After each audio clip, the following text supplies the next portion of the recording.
রং হয়ে গেছে গা। পান্তা ভাত আছে, পান্তা ভাত খাইতো না, পান্তা ভাত গুলি নষ্ট হয়ে গেছে গা। সর্বনাশ, এমন দরিদ্র দেশও আছে এত নতুন চকচকা জুতাটা হালাই তুইছে। আর একটা কই, হ্যাঁ জুতা দুইটা হাইলাম, নিঃসন্দেহে 2 বছর ফিরন যাইব।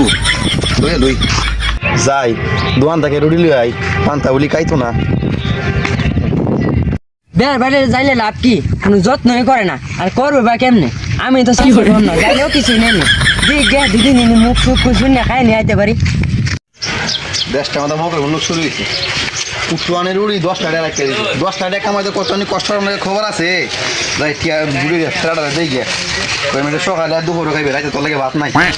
তোরে সুহাগে মনটা ভরে দিল রে, ভালোবাসো যদি আমারে, আমার অন্তর কাটিয়ে দেব তোমারে।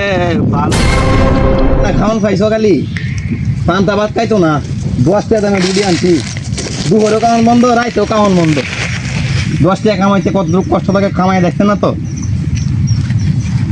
হাই হাই, আমার রুটি কই গেল? রুটি গেল নিছে। গান্ডা গায়ে কি লাগছে?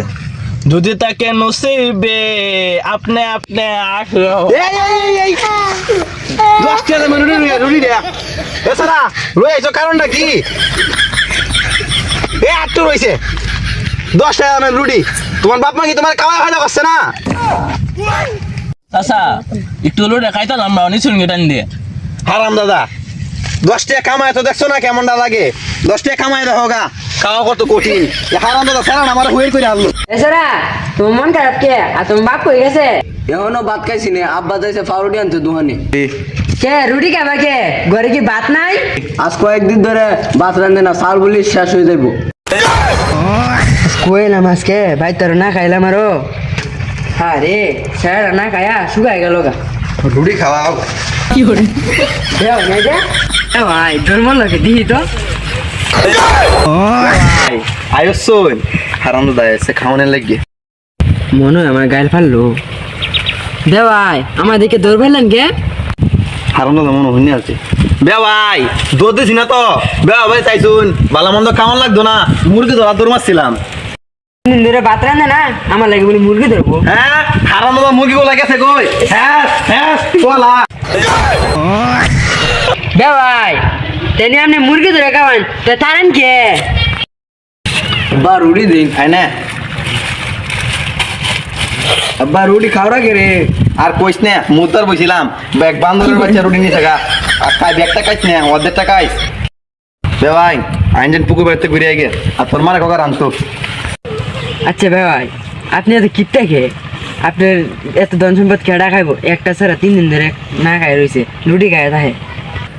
এটা আমরা কি বালের কথা কইলাম? এই হারাম দাদা সেরা রাগ কইছে সেরা এই বেলে 3 বার খাইছে, 1 লঙ্কা কইরা খাইছে। হ্যাঁ সব বনাস ফুলাটার বুধ ফেটটা ফাইটে দিছে গা। খালি কি বাতি খাইতাছে, লুয়া বস্তু খায়া রুড়াই হালতাছে। আমরা তো মাত্রই দেখলাম রুড়াই না দিলাম। আর বে ভাই সেরাটা মারার কথা আর কই না রে, এটা সাকাল একটা গাবর। বে ভাই বেনি কি করলো? চল ভাই দেখলাম বেনি তো কমই খায়। কাই না কি রে, এটা তো আমি জানি। এরম ধরে ধরে বেটে আইন যে করা যাইবো এগো ধ্বংস। 2টা আলু পেঁয়াজ দিয়া 10 টাকা তেল ডাইলে দেয়। আব্বা তেলটা লয়ে চল করে তোরারে কি দিয়ে রানবো, তেলটা দিন। স্যার কি কো? কি তেলের বোতল? আপনি জানোই না আব্বা তেলের বোতল কুশলে ঘুরে রান বাঁচাইলে একটু দেয়। কুশলে করতাম না, 100 টাকা তেল গত মাসে আনছি, এই মাসে অর্ধেকটা খাইছে। দিন তেলের বোতল দিন। তেলের বোতল দিন মানে হাত পাত।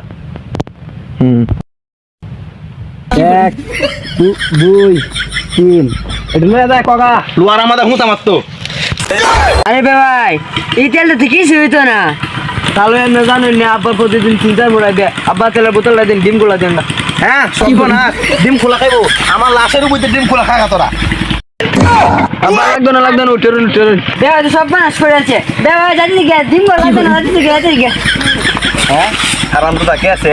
এছাড়া তেলটা দে, ডিম খোলা লাগতো না, তেলটা দে।